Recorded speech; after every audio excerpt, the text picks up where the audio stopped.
Nous allons prendre nos Bibles dans le livre de 2 Rois. Nous allons lire le chapitre 2. 2 Rois chapitre 2. Et le verset 9.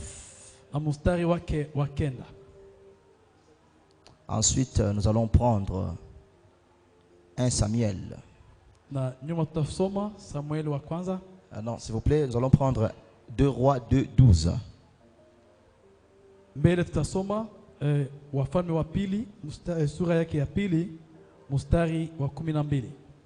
Je lis dans le nom du Seigneur Jésus. Élisée regardait et criait: mon père, char d'Israël et sa cavalerie. Et il ne le vit plus. Saisissant alors ses vêtements, il les déchira en 2 morceaux. Amen. Amen. 1 Samuel chapitre 3 verset 9. Et il dit à Samuel: va, couche-toi. Et si l'on t'appelle, tu diras: parle, Éternel, car ton serviteur écoute. Et Samuel alla se coucher à sa place. Amen. Amen. Gloire au Seigneur Jésus. Nous pouvons acclamer très fort pour la parole. Nous allons reprendre place. Nous bénissons l'Éternel pour ce jour. Et nous bénissons les serviteurs de Dieu qui nous ont programmés pour être prédicateurs ce jour. Nous sommes au 3e jour de notre semaine. Et nous sommes au 9e jour de notre séminaire. Nous continuons à parler sur le thème: c'est possible, Dieu peut changer ses décrets, si et seulement si.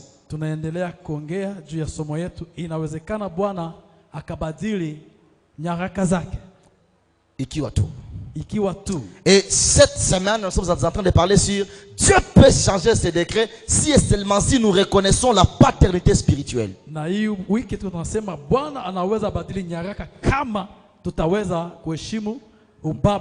Nous avons vu que la paternité spirituelle est tellement importante dans la vie des chrétiens, car Dieu est un Dieu de père.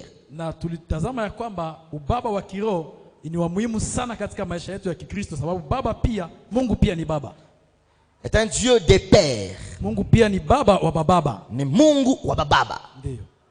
Et hier nous avons vu qui est un père. Et nous avons vu aussi quelques qualités d'un fils. Et nous avons vu qu'il n'y a jamais eu de fils sans père. Pour que tu sois appelé fils, il faut que tu sois fils de tel père. Raison pour laquelle j'ai encore dit que lorsque tu travailles sur terre et que tu fais des exploits ou des mauvaises choses, on cherchera toujours à savoir de qui tu es fils.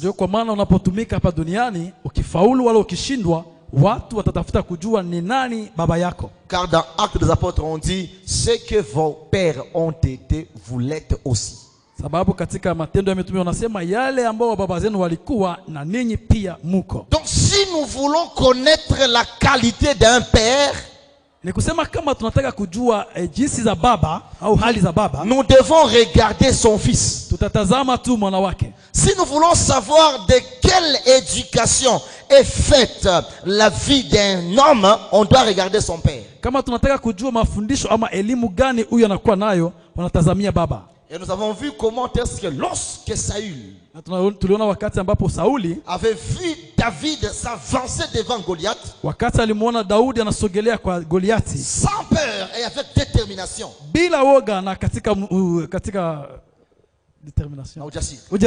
il dit à son chef d'état-major: akamuuliza mkubwa wa jeshi, de qui ce fils est-il fils? Huyu mwana ni mtoto wa baba gani? Et nous avons vu combien de fois David lui avait répondu, je suis fils d'Isaïe de Bethléem.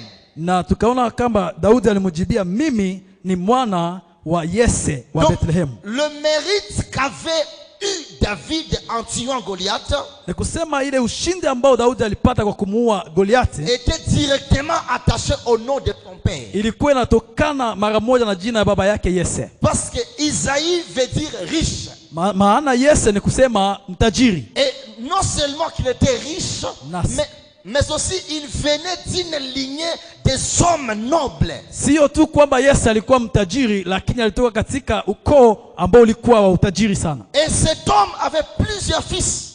Na huyu Yese alikuwa na watoto wengi. Raison pour laquelle, pour prouver sa noblesse, pour prouver sa grandeur, na ndio maana ili kwamba aoneshe ukubwa wake ama utajiri wake, il avait 3 de ses fils au front.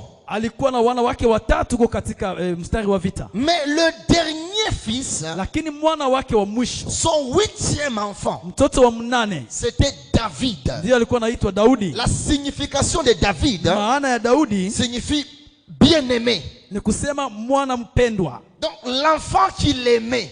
Mwana ambaye alikuwa anampenda. Mais malgré son amour envers son fils, lakini hata kama upendo wake ulikuwa mkubwa kwa mwana wake, lorsque Samuel était parti oindre un roi dans sa famille, wakati ambapo Samuel alikuwa kumbariki mwana mfalme katika jamaa yake, il l'avait oublié. Hata kama alikuwa anampenda lakini alimsahau. Il avait montré 7 d'abord. Akaonesha au 7 wakubwa. Et parmi les 7, Dieu n'avait choisi personne. Na kwa hao 7 Mungu akumchagua hata mmoja. Mais c'est lorsqu'on avait choisi maintenant le bien-aimé de son père, lakini wakati alipochagua mwana mpendwa wa baba yake, et qu'il était rentré paître le troupeau de son père, na alipokuwa akirudia kulisha kondoo za baba yake, c'est alors qu'un jour, ni hapo ndipo siku moja, le jour où le temps de Dieu sonne dans ta vie, hiyo siku ambayo wakati wa Mungu unafika kwa muda wako, c'est alors que ton père spirituel te lance dans le chemin de ta réussite et de ta destinée. Ndio siku ambayo baba yako wa kiroho atakutia katika njia yako ya baraka na ya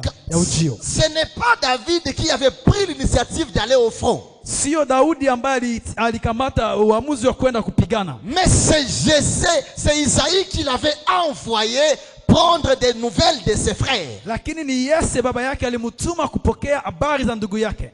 Quand tu es fils d'un père, wakati uko mwana wa baba fulani, le jour de ton élévation, siku ya kuinuliwa kwako, ça sera la main de ton père qui te propulsera. Itakuwa mkono wa huyo baba ndio utakusukuma mbele. Je viens déclarer à quelqu'un ninataka kusema jioni leo que décembre c'est le mois où la main du Dieu de notre père va nous propulser dans notre destinée. ni mwezi ambao mkono wa baba yetu utatufungulia mambo mengi. Tout celui qui reconnaît être fils de Gamaliel Temple sera propulsé ce mois au nom suprême de Jésus. Kila ambaye ni mwana wa Gamaliel Temple ataona mwezi huyu unamfungulia kwake mafanikio. Et nous avons vu encore tutaona tena que un fils, kwamba mwana, c'est quelqu'un qui a droit à l'héritage. Ni yule ambaye anakuwa na haki kwa urithi. Lorsqu'on est fils, wakati uko mwana, on a droit à l'héritage. Unakuwa na haki kwa urithi. Ce n'est pas quelque chose de faveur. Sio kwamba unakupatia kwa, mais nous avons droit. Lakini ni haki. Amen. Amen. J'aimerais prendre Josué chapitre 15 verset 18 à 19. Napenda tusome Yoshua sura 19 pour vous prouver que vous avez droit à l'héritage. Ili tujue kwamba tunakuwa na haki ya kurithi. Ici on nous parle de l'histoire de la fille de Caleb, Aksa. Hapa unatuambia juu ya habari ya binti wa Kalebu, Aksa. Yes. Aksa veut dire anneau ou alliance. Maana yake ni agano. Yes, ou bague. Et cette fille avait été offerte aux vainqueurs des fils d'Anak à Hébron. Alipewa kwa washindi wa wana wa Enoke. Yes, watoto wa Anaki. Watoto wa Enoke, ndio. À Hébron, Anaki. Les Anakites ou les Anakim, c'était des géants. Wana wa Enoke walikuwa wakubwa sana. Et ces fils d'Anak habitaient Hébron. Na hawa wana walikuwa naikala Hebroni. Et Hébron était le territoire espionné par Caleb lorsque Moïse avait envoyé les 12 espions. Na hiyo Hebroni ilikuwa ni mji ambao Caleb alikuwa peleleza. Et lorsque Caleb avait dit au peuple que nous allons posséder le pays, na wakati Caleb aliambia taifa hii nchi tutaishika, et Dieu lui accorda cette partie-là. Mungu akampatia hiyo kipande, hiyo sehemu. Vous vous rappelez de l'histoire lorsqu'il disait à Josué, la force que j'avais à l'époque, je l'ai encore aujourd'hui à 85 ans. Unakumbuka gisa alimwambia Yoshua kwamba nguvu nilikuwa nayo kwa hiyo muda, hata leo kwa miaka 85 ninayo tena. Et maintenant Caleb avait donné cette promesse. Sasa Caleb akampatia hiyo ahadi à tous les enfants d'Israël. Kwa watoto wote wa Israeli. Il dit, akawaambia, tout celui qui battra ses fils d'Anak, yeyote ambaye atapiga hao wana wa Enoch, et qui me donnera Hébron, na atanipatia Hebroni, je lui donnerai un territoire, nitampatia muji, et je lui donnerai ma fille Aksa pour femme, na nitampatia binti wangu Afsa kama mwanamke wake. Un jeune Othniel, huyu mwanaume kama vile Othniel, anaitwa Othniel, jina lake Othniel, bâtit les fils d'Anak, akawapiga wana wa Enoch, et Caleb lui donna un territoire, na Caleb akampatia muji, mais les territoires qu'on lui avait donné, lakini huyu muji ambao wamempatia était désert, ilikuwa ukiwa, il n'y avait pas d'eau, hakukuwa maji. Et lorsque Aksa était arrivé chez Othniel, na wakati Aksa alifika kwa hiyo kijana, elle dit à son mari, akamwambia bwana yake, oui, tu viens de m'épouser, kweli umenioa, mais tu n'as pas de champ, lakini hauna watu, demande des champs, hauna shamba, demande à mon père de te donner un champ, umlombe baba yangu atakupatia shamba, et dis lui aussi de t'accorder des sources d'eau, na umwambie pia akupatie chemchem za maji. et puis elle-même partit vers son père, na yeye mwenyewe akaenda Afsa kwa baba yake, et lui dit, tu m'as donné une terre, akamwambia umenipatia mji, mais il n'y a pas de source, lakini hakuna maji, alors donne-moi les sources. Sasa unipatie maji. Pourquoi elle l'avait fait? Kwa nini amefanya hivyo? Elle savait qu'elle était la fille de Caleb, alijua kwamba alikuwa binti wa et Caleb, elle avait droit à l'héritage de Caleb. Je viens dire à quelqu'un, tu es une fille de Dieu et tu as droit à l'héritage de Dieu. Si le fils de Dieu ne meurt pas fermement, s'il ne meurt pas fermement, s'il ne meurt pas fermement, oui, toi aussi tu ne mourras pas en vain. Si décembre ne tue pas les fils et les filles de Dieu, toi aussi tu ne seras pas tué en décembre. De la même manière que Aksa avait dit, tu es mon père, accorde-moi les sources d'eau. Et la Bible dit, Caleb lui donna les sources d'en haut et les sources d'en bas. Je viens dire à quelqu'un que même si ton ciel était le ciel des reins, il sera brisé dans le nom suprême de Jésus. Et c'est là au nom du droit à l'héritage que tu as. Et même si ta terre était une terre de fer, elle laissera pousser tes bénédictions au nom suprême de Jésus. De la même manière dont Aksa avait reçu les sources d'en haut et d'en bas, toi aussi ce soir tu recevras les sources d'en haut et les sources d'en bas. Reçois-les dans le nom suprême de Jésus. Peu importe la terre sur laquelle tu es bâti, ce soir elle laissera pousser les bénédictions de Dieu sur ta vie. Il est écrit dans Osée que j'exaucerai ton ciel et ton ciel exaucera ta terre et ta terre exaucera les mous, les blés et même l'huile. Et l'huile, le mou et le blé t'exauceront toi. Je viens dire à quelqu'un que Dieu va ouvrir les sources de bénédiction sur ta vie ce soir au nom de Jésus. Et ces sources de bénédiction porteront chair dans ta vie. Car ton ciel va exaucer ta terre. Ta terre exaucera tous les biens de la terre. Et les biens seront ton partage au nom suprême de Jésus. Je déclare que les sauterelles n'auront pas puissance sur toi au nom de Jésus. Et je déclare que la peste n'a point de pouvoir sur toi.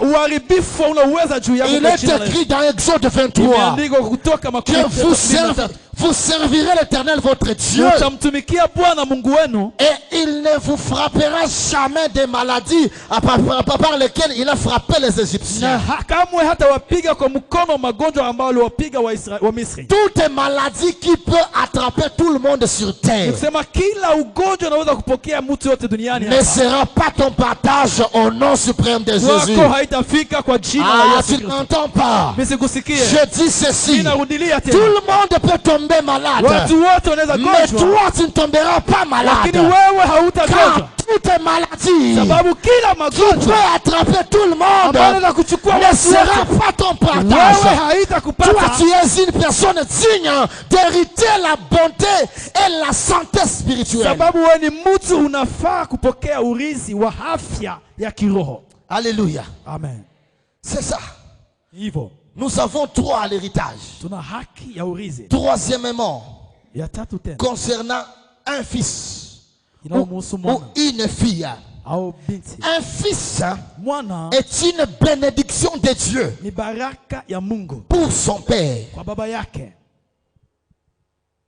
Dis à ton voisin, tu es une bénédiction pour ta famille. Que le monde le veuille ou pas, tu es une bénédiction. Les gens te combattent parce que tu es une bénédiction. Ta destinée est glorieuse parce que tu es une bénédiction. Si le monde des ténèbres se lève en décembre contre toi,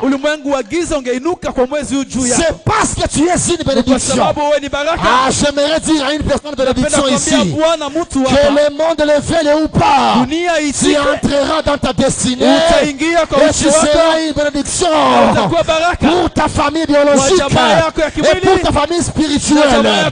Décembre te fera entrer dans la bénédiction de ta vie et tu seras une personne bénédiction. La Bible dit ceci concernant Abraham: tu seras une bénédiction pour plusieurs. Toutes les nations de la terre seront bénies en toi. Je viens de déclarer à quelqu'un, si l'année 2022 t'a dénigré et tu as été vu comme une malédiction, décembre 2022 te prépare à la grandeur. Je veux dire à quelqu'un que tu es grand, tu resteras grand et ton nom sera grand dans le monde. Je vois quelqu'un être élevé, je vois quelqu'un être hissé à une dimension élevée, car j'aimerais te dire ceci: l'escalier sur lequel tu montes, c'est le Seigneur Jésus-Christ lui-même. Et lui, il a les pieds sur terre, mais son sommet sur le ciel. Son sommet est dans le ciel. Et s'il a les pieds sur terre et son sommet dans le ciel, il te fera monter jusqu'au ciel. Tu recevras les bénédictions du ciel, car nous avons un chemin ouvert. C'est Jésus-Christ de Nazareth. Que le monde le veuille ou pas, tu ne seras jamais en bas. Dis à ton frère: je commence à monter et je vais monter pour ne pas descendre. Reçois cela dans ta vie au nom suprême de Jésus. Tu es une bénédiction. Il est écrit dans les psaumes, psaume 128, verset 3 jusqu'au verset 4. Ta femme est comme une vigne féconde dans l'intérieur de ta maison.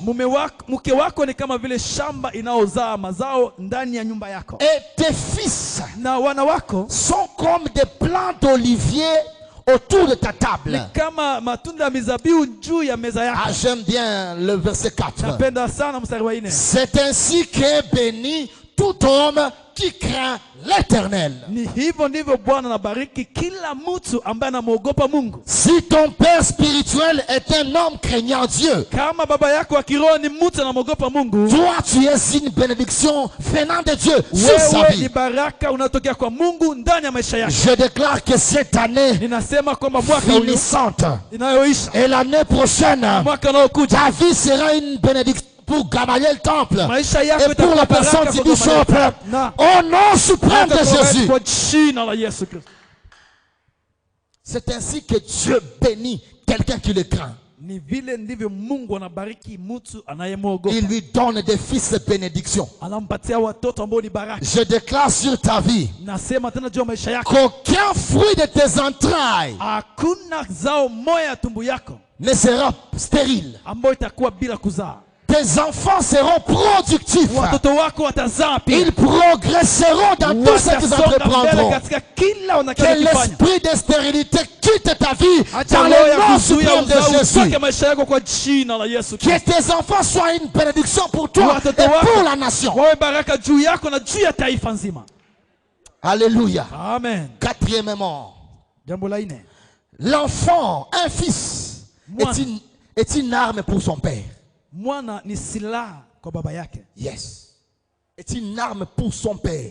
Mwana ni silaha kwa baba yake. Une arme offensive et une arme défensive. Ni silaha la kupiga, la kushambulia na ni silaha la kukinga. Oh, quelqu'un ne peut pas avoir de fils Mtu hawezi kuwa na wana et avoir peur devant l'ennemi. na kuwe na ogopa adui. Vous voyez? Pourquoi l'église Gamaliel Temple continue à travailler, à exercer comme à la normale alors que notre père a plus d'1 année et 6 mois en dehors de la ville? Ni vile vile tujiulize namna gani Gamaliel Temple inaendelea kutumika japokuwa baba yetu iko na zaidi ya mwaka moja haiko hapa. C'est parce qu'il n'est pas stérile, c'est un papa qui a donné naissance au fils. Ni kwa sababu alizaa watoto wengi. Dis à ton frère, nous sommes des fils armes pour notre frère. Ndugu zako tuko watoto silaha juu ya baba yetu. Amen. Psaume 127, 4 à 5. Zaburi sura ya 125 na 7 mstari wa 4 hadi 5. mstari wa 4 hadi wa 5. Comme les flèches dans la main d'un guerrier, ainsi sont les fils de la jeunesse. Heureux l'homme qui en a rempli son carquois. Ils ne seront pas confus quand ils parleront avec les ennemis à la porte. Amen. Amen. Tu dois tout faire pour être une arme efficace dans la main de ton père spirituel. Unatakiwa kufanya chochote kiwezekanavyo ili upate kuwa silaha kubwa katika mikono ya baba yako. Il dit que tu es une flèche. Anasema wewe ni silaha. Vous savez, un chasseur Unajua muwindaji peut avoir des problèmes anaweza kuwa na shida. de faire un corps à corps avec un animal. Anaweza kuwa na shida au ugumu wa kufanya kuonana na nyama. De lutter corps à corps avec un animal. Pigana kwa kubanana na nyama. Mais s'il lance sa flèche, Lakini akimsukumia mshale kwa mbali, la flèche peut faire tomber l'animal alors que lui il est au loin. mshale inaweza kuangusha nyama ijapokuwa iko mbali. J'aimerais dire à quelqu'un, Nataka kumwambia mtu, alors que le bishop n'est pas à Bukavu, wakati ambapo bishop haiko hapa tu Bukavu, feras des exploits alors que lui n'est pas là. utafanya maajabu Car tu ijapokuwa es haiko une hapa. arme. Sababu wewe ni Tu es une flèche. wewe ni mshale. Aussi longtemps que la flèche est dans le carquois, Kama wakati wote ambao mshale utakuwa ndani ya silaha, vous ne pouvez pas connaître son efficacité. hauwezi jua nguvu ya hiyo Mais mshale. une fois lancée, Lakini kisukuma kutoka ndani ya elle mshale, peut opérer de grandes unaweza choses. fanya maajabu. Je viens dire à quelqu'un, Niambia tena mtu, alors que tu te crois et tu te sens seul, wakati ambapo unawazia uko binafsi, c'est alors que Dieu est en train de faire avec toi des ndipo exploits. wakati ambapo Mungu anafanya miujiza na wewe. Et je viens déclarer encore à un Na ninataka serviteur, tena kusema juu ya mtumishi mmoja, lorsque tu verras le Père déclarer sur ta vie que tu vas quitter, aller commencer. wakati ambapo utasikia baba anasema utoke ili uembe uanze, Pars, wende. car ça sera le lancement officiel du temps de ta gloire. Ana hapo ni kuamuriwa kabisa kwa wakati wa muda wako. Nous sommes des flèches. Tuko mishale. Voilà, c'est ça, un fils. Ni hivyo mwana Il doit avoir un père. Il a droit à l'héritage. Lui-même, il est une bénédiction pour son père. Et il est une arme offensive et défensive. Est-ce qu'un fils et une fille du royaume peuvent acclamer très fort leur père?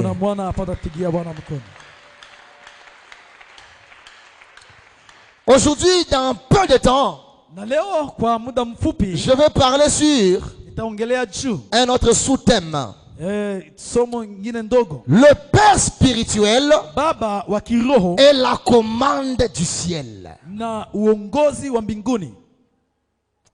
Commande du ciel.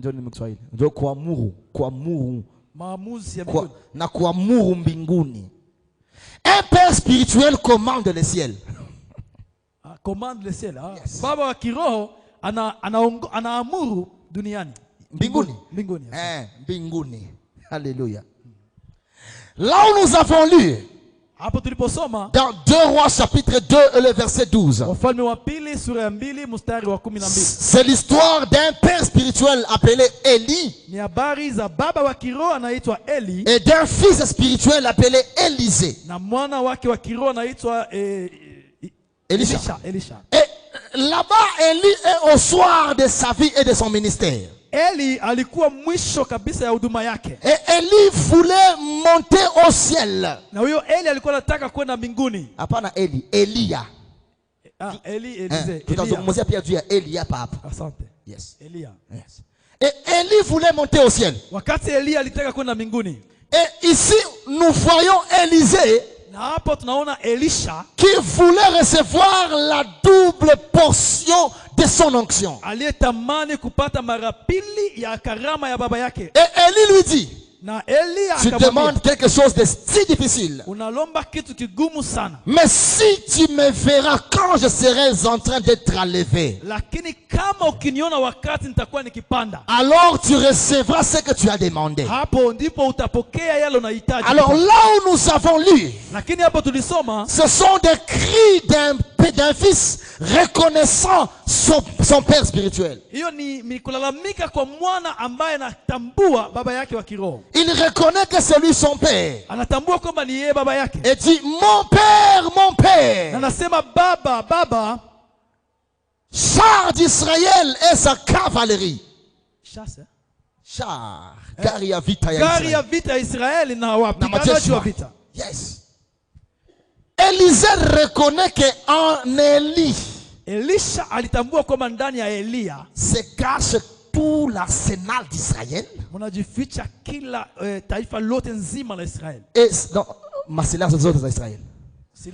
Et se cache toute l'armée d'Israël en une seule personne. Le Père spirituel est capable de commander ton ciel, car à lui seul représente ta protection. Et ta vie dépend de sa vie.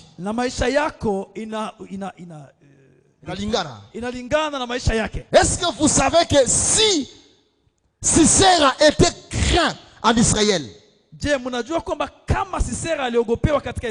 c'est parce que Sisera était le général d'une armée qui avait 900 chars en fer.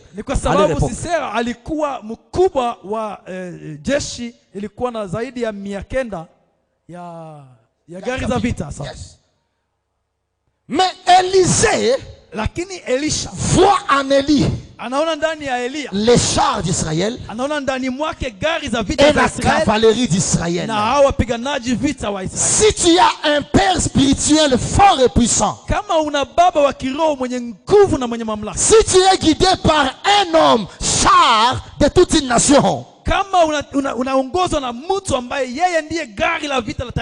tu n'auras pas peur des circonstances. Alléluia. Amen. On nous parle aussi d'Élisée. Non, de Samuel et Élie. Élie. Samuel na Élie sasa. Yes. Ijapokuwa, pendant que, s'il vous plaît, ijapokuwa Samuel, reconnu par Dieu, alikuwa anatambuliwa na Mungu, choisi par Dieu. anachaguliwa na Mungu. Lui-même, c'est un sacrifice pour Dieu. Samueli yeye mwenyewe alikuwa sadaka kwa Mungu. Mais un jour, Lakini siku moja, alors que Élie, wakati ambapo Eli, son père baba spirituel, yake wa kiroho, était déjà vieux, alikuwa tayari amezeeka, ses yeux ne voyaient plus. macho ya Eli haikuwa naona tena. Et Samuel était un jeune qui avait un ministère prometteur. Na Samueli alikuwa ni kijana tu ambaye alikuwa na huduma inayotarajia. Un jour, Dieu ne parlait plus à Élie. Na wakati mmoja Mungu akaongea tena na Eli. Et Dieu voulait parler à Samuel. Na Mungu akaamua kuzungumzia Samueli. Mais quand Dieu parlait à Samuel, lakini wakati Mungu aliongea na Samueli, Samuel écoutait que c'était Élie qui lui parlait. Samueli apari asikie ni Mungu, alisikia kama ni Eli ndio anamuongelesha. Et là, je vais maintenant parler. Na hapo nataka kuongea. Ton père spirituel, baba yako wa kiroho, tu peux avoir des mesures de grâce qui le surpassent. Unaweza kuwa na neema inayomtambuka. Mais c'est lui qui a le code de Dieu. Lakini ni yeye anakuwa na mot de passe ya Mungu. Si lui ne te donne pas le mot de passe spirituel, kama yeye akupatia ile mot de passe ya kiroho, tu mourras malgré les mesures de grâce qui sont sur toi. Utakufa ijapokuwa una neema ya Mungu mbele juu yako. Élie n'écoutait plus Dieu. Eli hakukuwa tena msikia Mungu. Mais il savait que si Dieu t'appelle, lakini alikuwa anajua kama Mungu akikuita, dis seulement parle, Éternel, ton serviteur écoute. Utasema tu sema Bwana, mtumishi wako anasikia.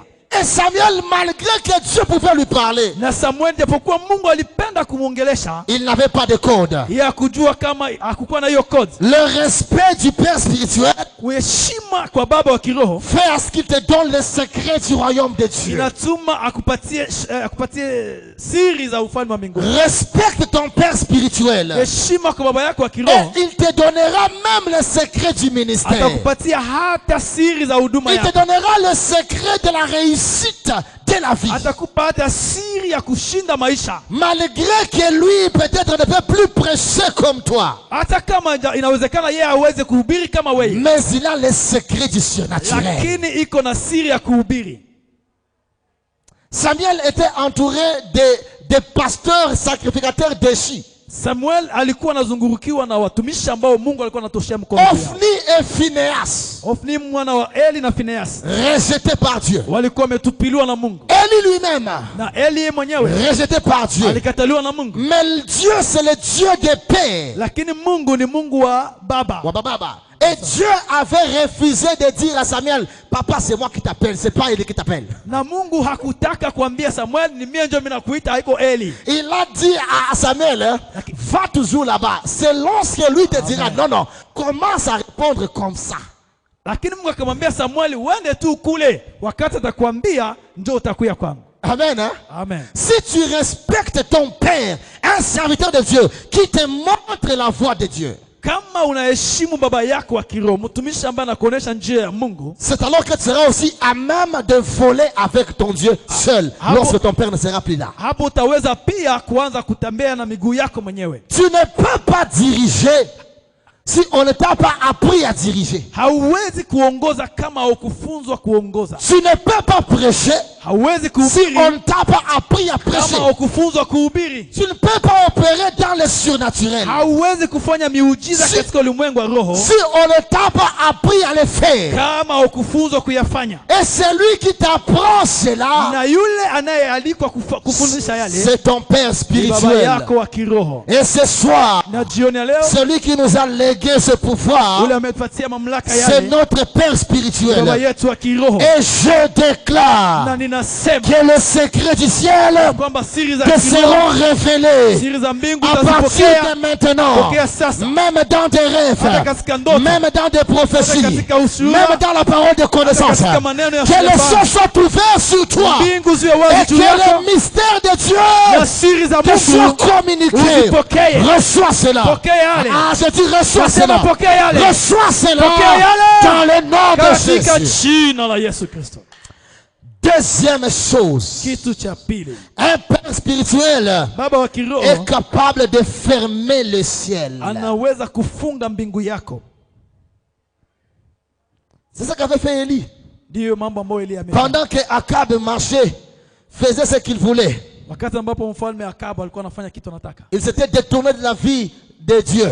akatoka kwa macho ya Mungu. Et il faisait ce que lui demandait de faire, ce que lui poussait de faire, à faire sa femme Jézabel. Akaenda sawa na akili ya mke wake Jezabel. Alors l'homme de Dieu était venu. Sasa mtu wa Mungu akakuja. Il dit ceci. Elia akasema hivi, sinon à ma parole, isipokuwa tu kwa neno langu, vous ferez 3 ans et 6 mois sans pluie. Mutafanya miaka 3 na miezi 6 bila mvula. Mais ce qui me tique ici, lakini kitu kinanishangaza, c'est qu'il peut déclarer que les cieux soient fermés, ni kwamba baba wako wa kiroho anaweza kuamuru mbinguni zifungwe, mais lui-même, lakini yeye mmoja il ne tena, sera pas victime des conséquences de son acte. yeye hatakuwa muhanga wa hasara matokeo ya matokeo hasara. yake.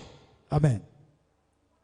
Il peut déclarer une chose Anaweza kuamuru kitu qui va toucher tout le monde, ambayo itagusa watu wote, mais lui ne sera pas victime de cet acte. lakini yeye hatakuwa muhanga wa matokeo ya mambo. Lisons le verset 2. Sura ya pili. Je suis dans 1 Roi 17. Niko ndani ya Wafalme wa kwanza sura 17. On voit que Élie dit sinon à ma parole vous ne verrez pas de pluie. Tunaona pale mbele anasema isipokuwa kwa neno langu mvula hamtaona. Le verset 2 et le verset 3. Mstari wa pili na wa tatu. Et la parole de l'Éternel fut adressée à Élie en ces mots. Na neno la Mungu likamfikia Elia kwa neno hizi. Pars d'ici. Toka hapa. Dirige-toi vers l'Orient. Wende kwa ngambo ya juu. Et cache-toi près du torrent de Kérit. Na wende ujifiche kwenye chemchemu da Geriti. Qui est en face du Jourdain. Ambayo ni pembeni ya Yordani. Tu boiras de l'eau du torrent. Hapa utakunya maji ya chemchemu. Et j'ai ordonné au corbeau na nimekwisha kuamuru mkunguru de te nourrir là. wakukulishe hapo. Donc lui il ferme le ciel. Kusema yeye anafunga mbingu. Mais le Dieu du ciel, lakini Mungu wa mbingu, commence à se charger de sa vie. Anaanza shughulikia maisha yake. Afin qu'il ne soit pas victime de ses propos. Ili asingekuwa muhanga wa maneno yake. Alléluia. Amen. Je parle au futur père. Ninaongea na wababa wa kesho. Que Dieu vous donne cette confirmation en vous-même. Mungu awapatie hiyo uhakikisho ndani mwenu. Que vous êtes capable de commander le ciel. Kama mnaweza kuamuru mbingu. Et que le ciel exécute vos pensées et vos désirs. Na mbingu zikafanya mapenzi yenu. Si tu crois en cela, dis amen. Kama unaamini yale useme amen. Élie ferme le ciel. Elia anafunga mbingu. Et Dieu dit, na Mungu anasema, bon, tu as fermé. Ndio umeshafunga. Moi, je t'envoie là-bas parce que si tu restes ici, toi aussi tu mourras. Lakini mimi nakusukuma kule juu, kibaki hapa na wewe utakufa. Mais pour que tu ne sois pas victime de tes propres paroles. Lakini ili kwamba usiwe muhanga wa maneno yako mwenyewe. Va là-bas. Wende huko. Vous savez pourquoi Dieu fait cela? Unajua kwa nini Mungu anafanya yale? C'est parce qu'il sait que ce même père a une deuxième fonction.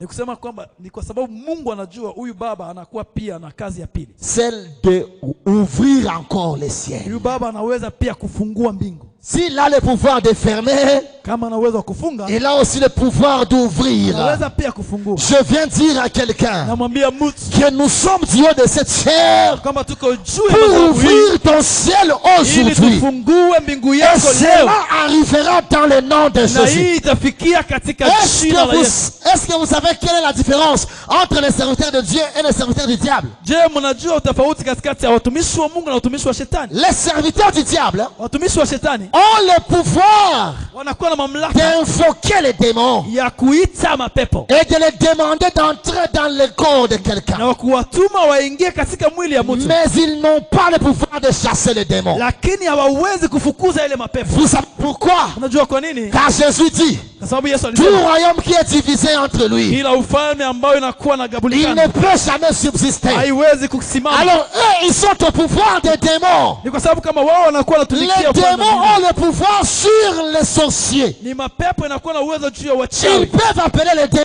Wanaweza kuita mapepo, mais ils ne peuvent pas chasser les hawawezi démons. kufukuza mapepo. Et nous aussi, Lakini pia kwetu nous Nous avons ce qu'elles n'ont pas. Nous avons le pouvoir d'inviter les démons. Et nous avons le pouvoir de chasser les démons. Je viens dire à quelqu'un que tout plan maléfique, tout démon qui s'est ligué contre ta vie, je le chasse maintenant au nom suprême de Jésus. Alléluia.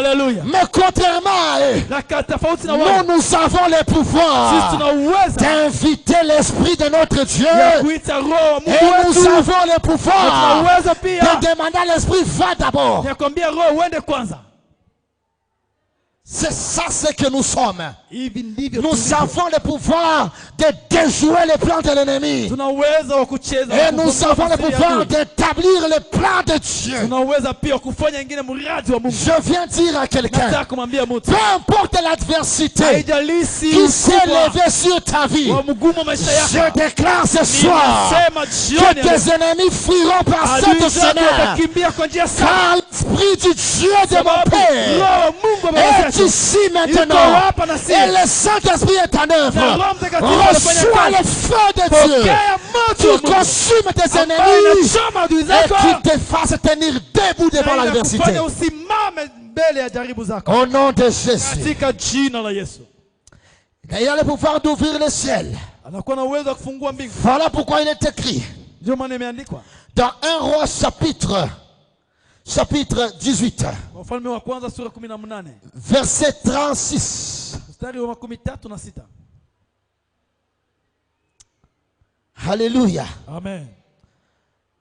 Pardon, verset 41. Élie dit à Akab, monte, mange et bois, car il se fait un bruit qui annonce la pluie. Verset 45. En peu d'instants, le ciel s'obscurcit par le nuage. Les vents s'établissent. Et il y eut une forte pluie. Akab monta sur son char et partit à Jezreel. Je viens te dire que même si tu as traversé la sécheresse, ce jour, ton ciel sera fermé, sera ouvert. Et il laissera pleuvoir une pluie abondante sur ta vie. Et la pluie, c'est l'effet de porter chair à toutes les promesses que Dieu t'a faites.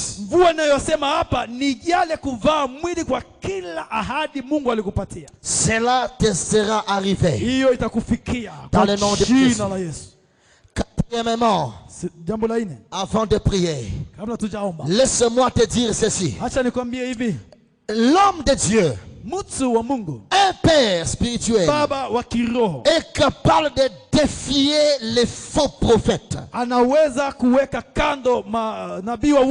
les détruire afin de faire connaître au monde le Dieu véritable.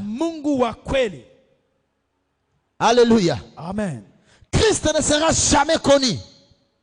Yesu hangejulikana. Hatajulikana. Kamwe. S'il n'y a pas de vrais pères spirituels. Kama hakuna wababa wa kiroho wazuri. Et les pères spirituels ont une génération. Na wababa wa kiroho pia wanakuwa wanatokea. Na kizazi. Au kizazi. S'il y a un bon père là-devant, il donnera naissance au bon père futur. Et s'il y a un mauvais père là-devant, il donnera naissance au mauvais père. Voilà pourquoi il est écrit. On connaîtra, on reconnaît la plante par ses fruits. On reconnaît un arbre par ses fruits.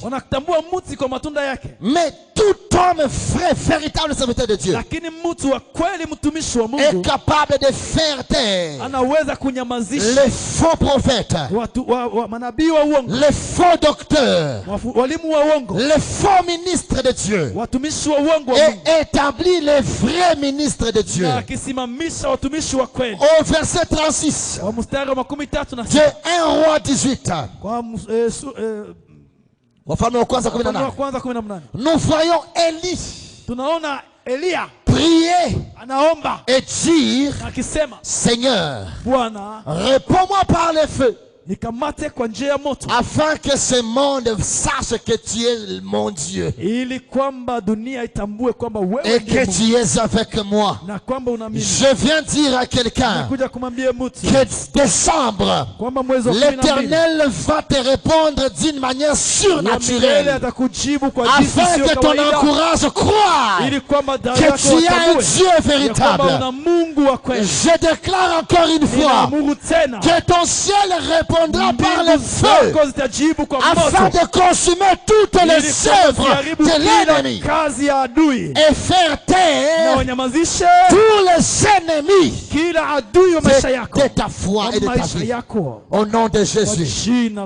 Après cela, il commanda au peuple, prenez tous les faux prophètes de Baal et décapitez-les.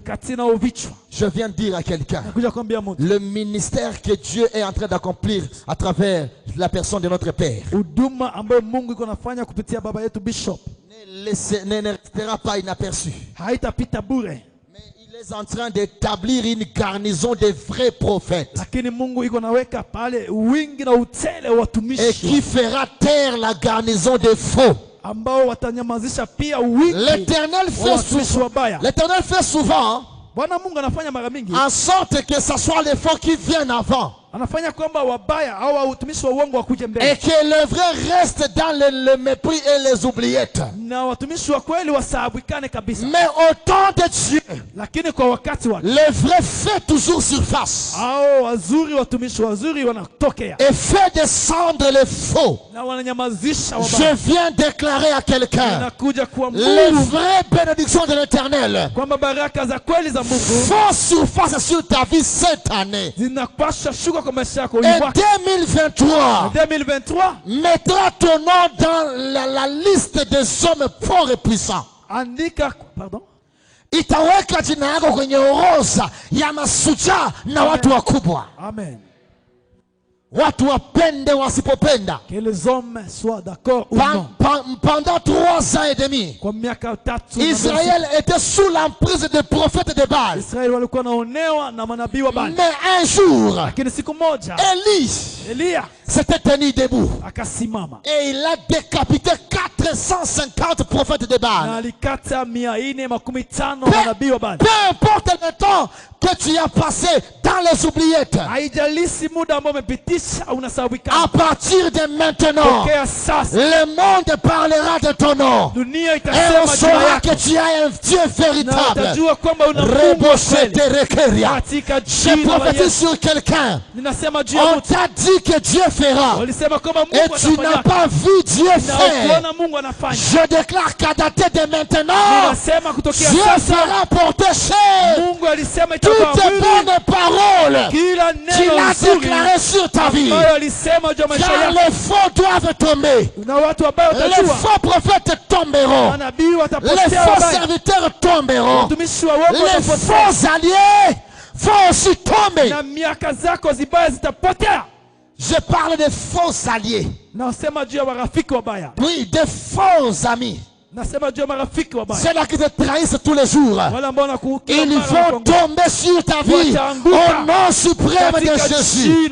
Tous ceux-là qui trahissent ta vie vont tomber cette année dans le nom suprême de Jésus. L'Éternel va couronner de gloire ton ministère.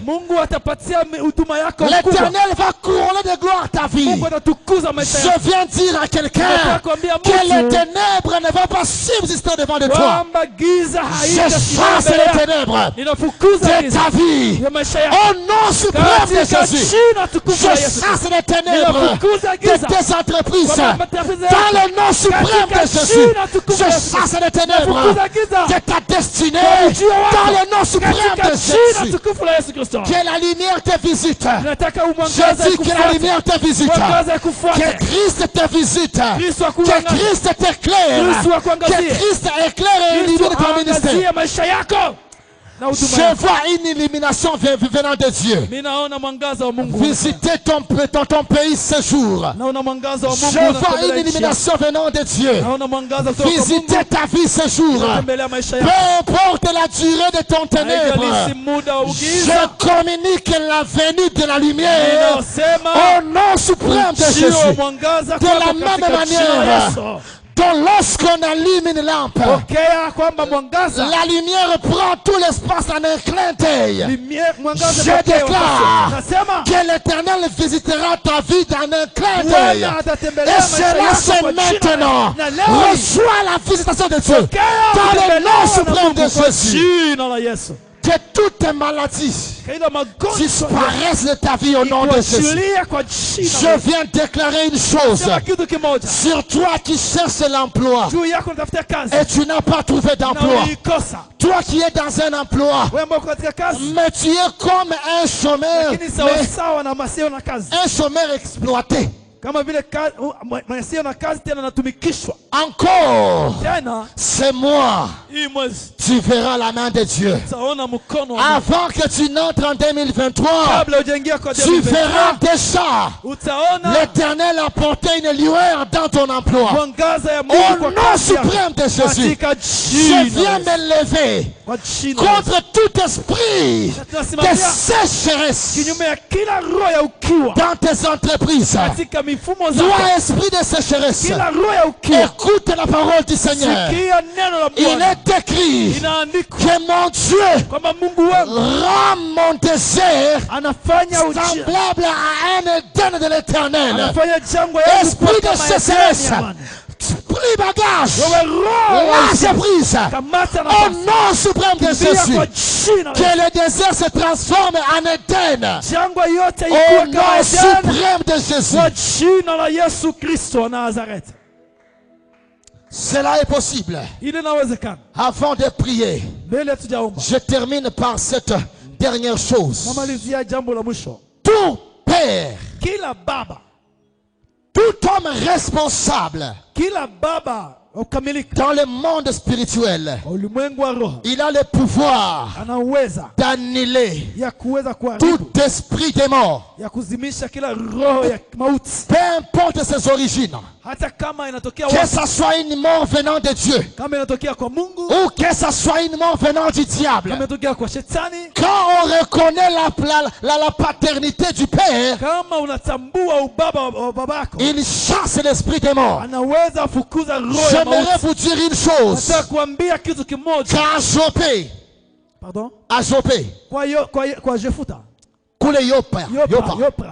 à Jopé, ce n'était pas les offrandes de Dorcas qui avaient fait à ce qu'elle soit ressuscitée.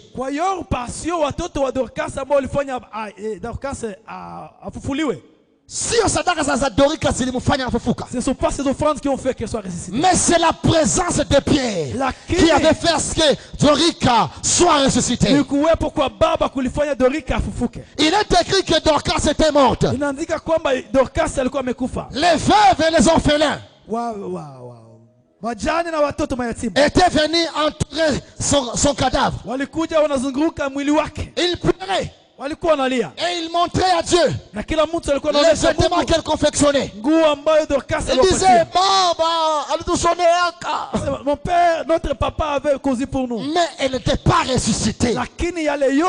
Mais lorsqu'ils avaient reconnu qu'il y a un père qui est tout près de nous, ils ont dit, allez appeler Pierre, car son Dieu est capable d'exécuter ses paroles. Je viens dire à quelqu'un que le Dieu de mon Père est capable aussi d'exécuter mes paroles. Que tout esprit de mort libère sa vie au nom suprême de Jésus. La Bible me dit, à l'arrivée de Pierre, Pierre dit, Père,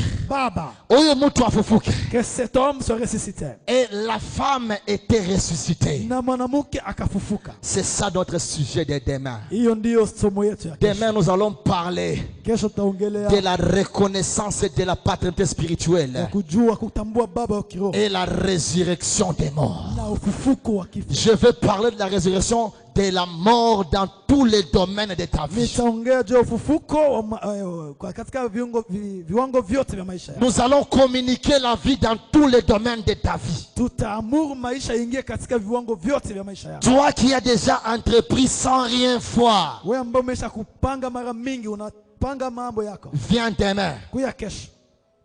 La Bible me dit que lorsque Élie était monté, wakati Elia alipopanda, laissant à Élisée les manteaux, akamwachia Elisha nguo lake. Élisée était rentré. Elisha akarudia. Arrivé au Jourdain, akafika kwa il dit, où est le Dieu d'Élie? Akasema, iko wapi Mungu wa Elia? Il frappa le Jourdain. Akapiga Yordani. Les eaux se déchirèrent. Hapo hapo maji yakapasuka. Et il passa. Na akapita. Lorsque les gens de Jéricho avaient vu cela, wakati watu wa Yeriko walipoona yale mambo, ils dirent, akasema, l'esprit d'Élie roho wa Elia est sur Élisée. iko juu ya Elisha. Deux fois. À partir de ce jour-là, ils lui apportèrent des problèmes. Les choses qu'Élie devait faire, Élisée commença à les faire. Je viens dire à quelqu'un, Dieu donne la vision au visionnaire, mais ce n'est pas toute la vision que le visionnaire exécute. Il y a d'autres choses que ses fils doivent exécuter. Je viens te dire, tu es une arme entre les mains de notre papa. Et ce n'est pas toute chose qu'il va exécuter. Il y a des choses que tu exécuteras aussi. Avant qu'Élie ne puisse oindre Élisée, Dieu lui avait dit ceci: va-t'en. Tu arriveras à Damas. Tu oindras Azaël pour roi en Assyrie. Tu rentreras à Samarie. Tu oindras Jéhu pour roi en Israël. Et tu iras voir Élisée. Tu vas le oindre pour prophète à ta place. Mais regardez, il sait bien que c'est Élisée qui prendra ma place. Mais il ne le voit pas. Il lui dit, demande ce que tu veux. Si tu ne demandes pas ce que tu veux, je partirai avec mon onction. Si tu ne reconnais pas ton père, tu ne recevras pas le double de son onction. Reconnais ton père spirituel et tu iras plus loin plus que lui. Deuxièmement, Élie n'avait jamais oint Azaël pour roi en Assyrie. Élie n'avait jamais oint Jéhu. Mais c'est Élisée qui a oint ces deux gens. Je viens dire à quelqu'un, ce que le bishop n'a pas fait, toi tu vas le faire au nom suprême de Jésus. Alléluia. Tu feras ce que lui allait faire. Alléluia. Amen. Après cela, les gens de Jéricho, je vous flash la matière de demain. Les gens de Jéricho, ils avaient des sources qui apportaient la stérilité et la mort. Balikuwa na chemichemi za kuleta stérilité na za kuleta mauti. Et ils avaient Élie là-bas. Ils n'avaient pas dit à Élie ce cas-là. Mais lorsqu'ils ont reconnu qu'Élisée avait l'onction d'Élie, ils lui ont donné déjà des requêtes de prière.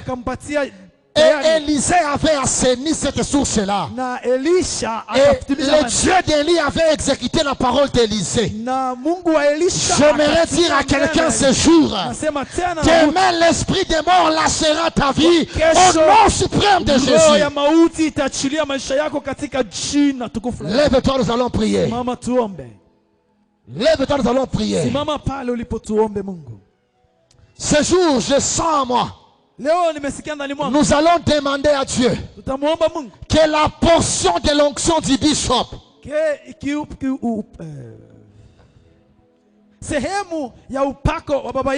travaille avec nous. Un jour, Moïse Musa était en train de travailler au désert. alikuwa anatumika katika jangwa. Et Jethro lui dit, Na Jethro tu akamwambia, te donnes beaucoup de travail. unajipatia kazi mingi. Choisis quelques gens au milieu de ton peuple Chagua watu fulani fulani hapa katikati et commissionne-les.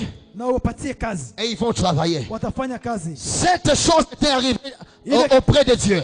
Ile kitu ilifikia mbele ya Mungu. Et Dieu lui dit, Na Mungu akamwambia, prends 70 personnes. kamata watu Je prendrai une portion de ton onction. nitakamata Je la déposerai sur eux. ya uwepo wako Et eux aussi travailleront comme toi. wao nao watafanya Et vile. cela était arrivé. Na yale mambo Même yalitokea. ceux-là qui étaient restés à la maison Hata wale walibakia nyumbani commençaient à prophétiser. wakaanza Je kutabiri. déclare et confesse Ninasema que l'esprit de mon Père roho ya baba soit yangu aussi sur toi aujourd'hui. ikuwe juu yako Quand tu leo. dois travailler dans ta maison, Unatakiwa tu utumike dois katika nyumba prophétiser yako. sur ta maison. Unataka utumikie Invite nyumba yako. l'esprit de Dieu. Nasema Invite tena l'esprit de Dieu. alika roho wa Que Mungu. l'esprit de Dieu Roho wa qui Mungu est sur mon Père aliyekuwa juu ya baba soit yako. aussi sur ta vie. Mwambie awe juu yako. Que tu sois à Na même utakuwa na de nguvu fermer le ciel. ya kufunga Et mbingu. que tu sois à même Na utakuwa na d'ouvrir uwezo le ciel. wa kufungua mbingu. Invite l'esprit. Acha alika nguvu za Invite Bwana. l'esprit. Alika roho wa Ouvre Mungu. ta bouche. Alika roho Bwana. Dis ceci. Fungua kinywa chako. Dieu, Alika toi roho. qui opères avec le bishop, Sema Mungu. opère aussi avec moi. Mungu itumike na Car les bishop. décrets doivent Tumika changer. na mie pia Les leo. décrets vont changer. Nataka Les kwamba décrets vont changer. usibadili maamuzi. Les décrets vont changer. Ubadili kila maamuzi. Répétez Ferikaya. Katika jina la Les Yesu na feux Yesu. allumés en ces lieux. Katika jina la Les Yesu. feux allumés en ces lieux. Moto unawaka. Les feux allumés en ces lieux. Moto unawaka. Les feux allumés en ces Moto lieux. unawaka. Les feux allumés en ces lieux. Moto unawaka. Les feux allumés. Moto Les unawaka. feux allumés. Moto Les unawaka. feux allumés. Moto unawaka. Repada sekereba.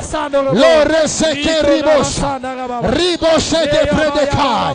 Rando sekerebea. Rakagagabo sekereba. Rekenema de pro. Sharekeneme seria. Rico de prodepa. Shanderike de pra. Moto. Moto Bwana. Roho yule yule aliyekuwa ndani ya Baba. Roho yule yule anayefanya kazi na Baba. Ule ule roho iko pamoja nasi. Ule ule roho iko pamoja nasi.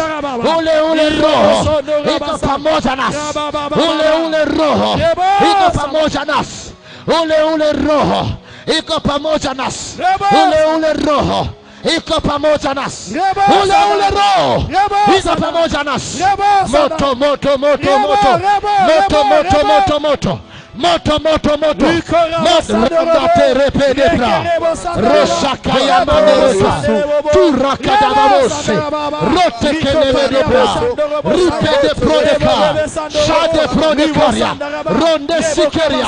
Ripade pro. Shade prodeferia. Risakaya mate. Rotekerebrea. Roshakaya bosa. Ribose de pra. Ratakaya mote. Repredeferia. Risa de pre, rose kerekeria, raboshe de pre, rose kenemeria, risa kayabosa, rose kereprea, moto, moto Bwana, Répands sur nous uwezo wa la Roho Mungu, portion de l'onction de tes kaza serviteurs. utendaji. Notre Père, Bwana kuguse, Bwana kuguse, donne-nous Bwana cette kuguse, portion. moto kuguse. Accorde-nous la portion Moto kuguse. de l'onction Moto kuguse. de ton serviteur. Moto kuguse. Notre Moto Père, kuguse. parce Moto que nous kuguse. reconnaissons la Moto kuguse. paternité. Moto kuguse. Ipo Nawasha reba moto sandoro. mikono yako. Reba Ninawasha sandoro. moto mikono yako. Reba sandoro. Mikono yako iwe na Reba uwezo sandoro. ya kufungua. Donne-nous la portion Imani inafungwa de l'onction de katika délivrance. jina la Yesu. Dans nos Pokea vies, moto. nous voulons avoir Pokea moto. l'onction de délivrance. Pokea moto. L'onction de Pokea délivrance. moto. L'onction de Pokea délivrance. moto. L'onction de Pokea délivrance. moto. Rebo reba sandoro. Pokea moto. Ribo reba Pokea sandoro. moto. Robo robo sandoro. Pokea moto katika jina la Yesu, katika jina la Yesu, katika jina la Yesu. Mbele Elia asushe maji, Reba sandoro.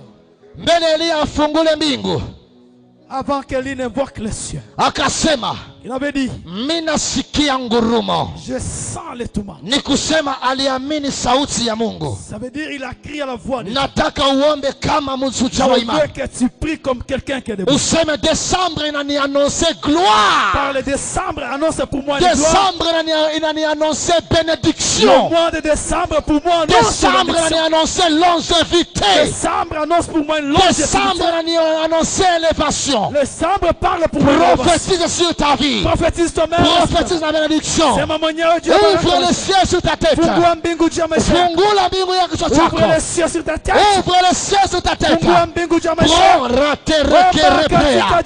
L'Esprit de Dieu est là. L'Éternel te soutient ce soir. Il fait accomplir les prophéties de ta bouche. Donne-nous le portion de ton serviteur. L'Esprit de Dieu est sur toi. L'Esprit du Père est sur toi. L'Esprit de prophétie est sur toi. Prophétise. Je vois les décrets tomber. Je vois les chaînes tomber. Je vois les décrets tomber. Je vois les sépulcres souffrir. Je vois les sépulcres souffrir. Je vois la terre lâcher prise. L'accomplissement de tes promesses dans Au nom de Jésus. Donne-nous aussi cette Au nom portion. de Jésus. Nous voulons ordonner Je prophétise sur ce peuple. Je prophétise sur ce peuple. Je prophétise sur ce peuple.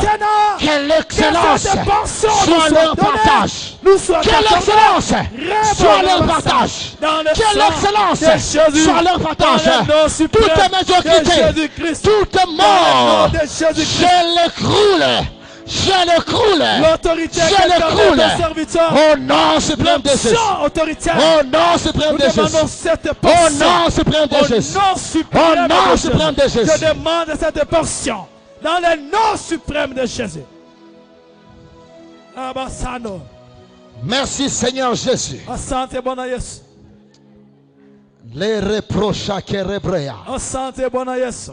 Il est écrit Imeandikwa dans Hébreux 13:8 kwa Ibrania 13 mstari wa 8 que Jésus-Christ est le même kwamba Yesu Kristo ni yule hier, jana, aujourd'hui leo et éternellement. hata milele. Tu as agi hier. Tu as agi hier. Jana alifanya, Tu agis maintenant. anafanya tena sasa. Et je t'envoie agir Na ninamwona tena dans la umefanya vie de tout un chacun de nous. katika maisha ya kila À mmoja wetu. partir de maintenant Soka sasa hivi jusque demain à cette mpaka heure même, kesho tena kwa muda huyu, que les cieux s'ouvrent kama mbingu et zifunguke que le lépreux entre en marche, na kila kitu chetembea kitembea, afin que ili kwamba la farine et le mou, ili kwamba toutes chakula, les bénédictions unga terrestres na kila baraka za chini soient à un coup bas zishuke bei dans la vie de tout celui qui est kwa en ces maisha lieux. ya kila aliye hapa. Je donne Ninasoa à la bouche de tout celui qui est en ces kwa lieux maisha ya kila aliye hapa un témoignage. ushuhuda. Un témoignage. Ushuhuda Il va témoigner. atashuhudia, Il va témoigner les atashuhudia, merveilles de l'Éternel. Car atashuhudia il ne mourra upendo wa pas. Bwana kwa Il sababu vivra. atakufa, Recevez l'esprit de vie. ataishi. Recevez l'esprit de vie. Pokeeni roho ya Recevez maisha, l'esprit de vie. pokeeni roho ya Acclame uzima. très fort le Seigneur. Mpigie Bwana Si tu makofi. crois